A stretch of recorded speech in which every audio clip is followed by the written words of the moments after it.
Welcome to the channel, everybody. In today's video we're going to be looking at Taylor Made's new Qi10 Driver release. I'm going to get them out on the golf course and get some shaping with these clubs to see how they're performing for me personally, and then give you the numbers of how these are working for me also. But we're also going to get a bit of an insight into what Taylor Made are saying about their drivers and see if this new Qi10 can actually help with your game.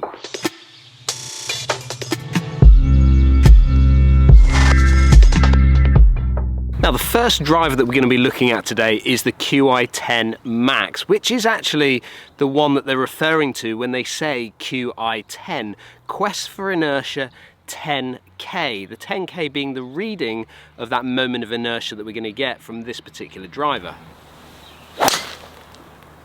Now, for those of you that don't know, moment of inertia basically in the golf terms is relating to the twisting of the club face.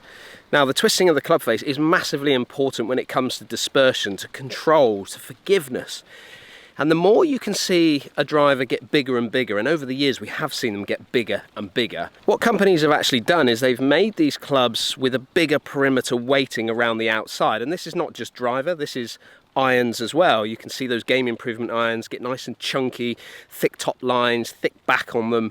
This is all to do with moment of inertia. And historically, drivers have actually got to the reading of around 8,000. Well, in this particular driver, they've got it now to 10,000, which I think is the first time that Taylor Made have actually been able to achieve this. Now, with this driver, what they've done is basically to get to that point, remember it's a 460cc head, so it's still the same as, let's say, what the Qi10, which we're going to come on to in just a moment, is going to be. However, what they've done is they've squished it. So they've made basically the face look a little bit shallower, and they've stretched the driver back from front to back, which makes it look extremely big down at the ball, which is going to give so many players huge amounts of confidence.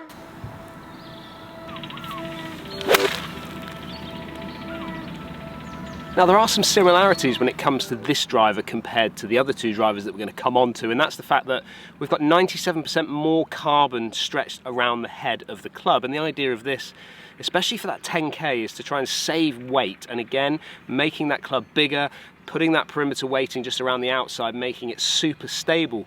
When you look at the bottom of this club, you're going to see a weight port tucked right in the heel there.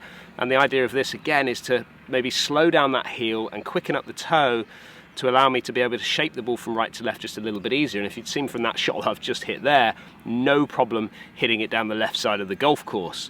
So for players that want something maybe with a bit more draw, or somebody that wants something that is going to help them with their slice, then this driver is certainly one to consider when you're going for your fittings. And then we have the Qi10 driver. Now, this is where things start to get really confusing when it comes to Taylor Made's launch for this year, because the Qi10 is not a 10K driver. So this one hasn't been stretched and created that perimeter weighting that we're seeing in that Max driver. This is kind of just your standard setup for a 460cc head, which is why my question to Taylor Made is, why is it Qi10 right the way through the range? Whereas in the irons, it's just the Qi irons. Why have we not got a Qi driver with a 10K version? Now, don't get me wrong, this is still a very good looking driver, and for someone like me that doesn't want something too big, I think this one suits my eye really quite nicely. And for those of you that do actually watch a little bit of DP World Tour will notice that Rory McIlroy actually put this driver in the bag. Considering he's a high swing speed player, he's probably looking for something with a little bit more low spin. However, this guy has gone in the bag for him and has actually performed really quite nicely, certainly in the first tournament, except for the 18th.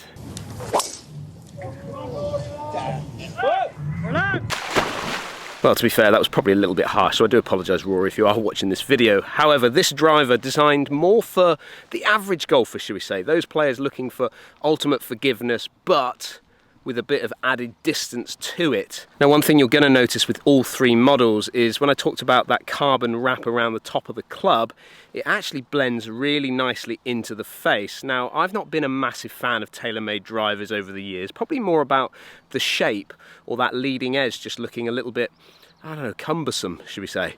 But I think this new sort of face wrapping over from the carbon is really quite nice. That little white streak at the front there just allowing me to line that ball up really quite easily down when I'm about to hit that shot.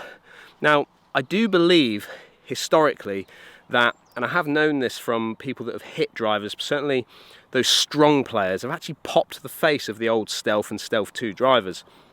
And I think that it was all to do more so with the connection between that carbon twist face on the front and leading into the top of the driver, so it was kind of not being able to bond properly. And I think with this wrap now, I think they're able to maybe get over that problem that they possibly had. Now, also what you're going to notice as well with all three models is you've got this blue carbon, move away from the red Stealth and Stealth 2 into now a more kind of navy kind of finish, which actually I really like. It's less distracting when you're setting up down by the ball. Again, just making it a little bit cleaner and a little bit tidier when you're setting up to hit your shot.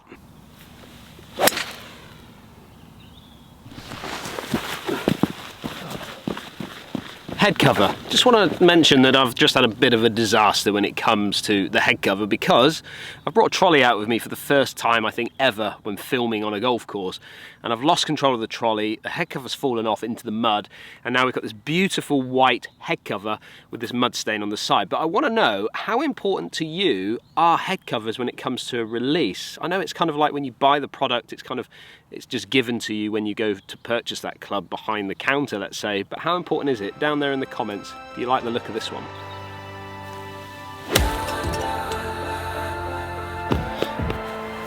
And then we've got my favourite out of the three models, the Qi10 LS model, so basically the low spin version. Talked about Rory McIlroy using it in Dubai. Tommy Fleetwood actually used this driver to go on and win that tournament. Now what you're going to see from the bottom of this driver, slightly different from its profile, you've actually got a sliding weight at the front here, which enables you to be able to put it into draw, central, and then fade bias.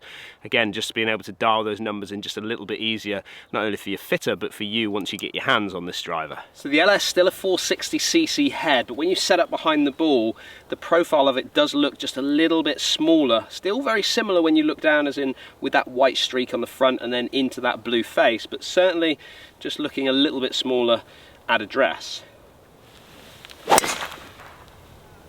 And just like the other two models, we've got this speed pocket design, which is something that's been in the technology of Taylor Made for a number of years and a number of models. But the idea of this is that when I get that strike just maybe a little bit low in the face, I should maintain that ball speed that I'm looking for. Sometimes you can lose a bit of ball speed and it can really spin up on you.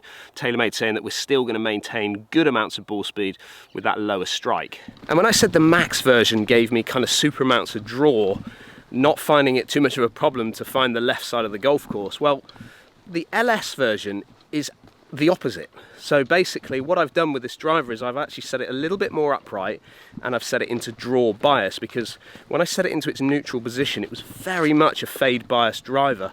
I was on the golf course and I was aiming kind of down the middle of the fairway, expecting for it to draw back, but actually it was just leaking out to the right hand side. So again, just a little tweak, and that's the idea of that front plate there, being able to dial in those numbers, just bringing that kind of club a little bit more upright for face plane tilt purposes, and then pushing that weight a little bit more into the heel, slowing the heel down.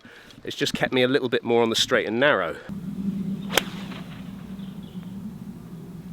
Now when it comes to the profile of these heads, looking down, how much real estate am I getting from them? Well, the Max driver in my hand here is very much a rounded effect, whereas when you move into the standard model, we're moving maybe more into kind of like that pear shape effect that you would seen from, certainly I remember it back from the Sim drivers, then moving all the way through Sim, all the way through Stealth, and now into the Qi10. So I'm seeing that pear shape when I move into that standard, and then when I pick up the LS, again, I'm seeing very much that pear shaped as well.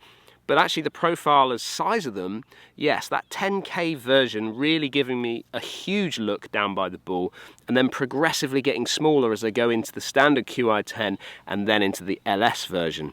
Now, I talked about previously that we've got this carbon twist face on the front of this driver, and the idea of this is it's now their third generation, 60 times carbon twist face is what they're saying, and ultimately they're saying that their technology will allow us to maintain good ball speeds off those off-centered strikes, which most companies are now really focusing on. Now when we take a deeper dive and we look at the numbers of what I'm getting from these three drivers, we can really start to see how these are performing and maybe who they're going to be designed for, if we've not already got to that conclusion. If we start with the Qi10, remember this is their most forgiving driver, so not necessarily the one with the most distance out of it, but certainly the most forgiving of all three. 152.5 mile an hour average ball speed off the club face, launching it at 13.7 with an average spin of 2,791 revs, peaking out 39 yards high with an average carry of 253 yards. If I compare that to the Qi10, I'm getting 154.6 mile an hour, so a little bit hotter off the face, launching it 13.1, so not dissimilar, and then spin dropping off by 150 revs to 2,618 as an average, peaking out a little bit lower at 37 yards high, and then an average carry of 260, so seeing an increase of around 7 yards on an average from what I'm getting from Qi10 Max into Qi10. Then we come into the Qi10 LS. Now, this one I have to say, I kind of have fallen in love with a little bit. Ball speed off the club face, 155.4 mile an hour. Launching it at 12.7, so fractionally lower again, but not a lot. And then the ball spin just dropping down to 2,035 revs on an average, peaking out a little bit lower at 32 yards high, and an average carry, a further 10 yards of 270 yards. Now that's a gain of, what are we saying there, 17 yards from the Qi10 Max into the LS, but that LS is going to be a little bit of an animal to control on the golf course.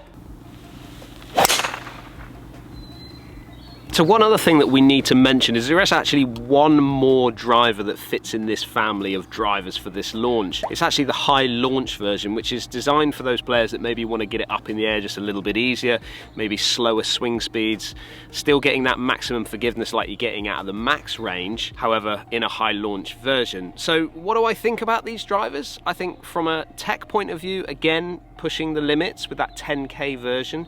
I think they've got it slightly wrong when it comes to the naming of these drivers. However, I'd like to hear what you think down there in the comments. For me personally, I really love the look and the feel and the playability of that LS version. It actually just sits down behind the ball really quite nicely. So for those players that swing it quite firm, maybe want to reduce your spin numbers and dial your numbers in, maybe that LS is going to work for you. But the average golfer is really going to go nicely into that Qi10 driver. If it's good enough for Rory McIlroy, it's good enough for most of us out there. And then for those players that want ultimate forgiveness, I think the Qi10 Max is going to work quite nicely for you. Am I seeing a massive gain in the yardages from previous models? I'm not really. I'm not seeing a great deal of difference, and I do want to put this LS version up against the Stealth 2 Plus because I was getting some great numbers with that last year when I was testing that one. But I'd like to hear down in the comments, what do you think of the new range of Qi10 drivers from Taylor Made, and will you be booking yourself in for a fitting to see if these drivers can work for you? Don't forget, if you're new to the channel, hit that subscribe button, and I'll see you again on the next video.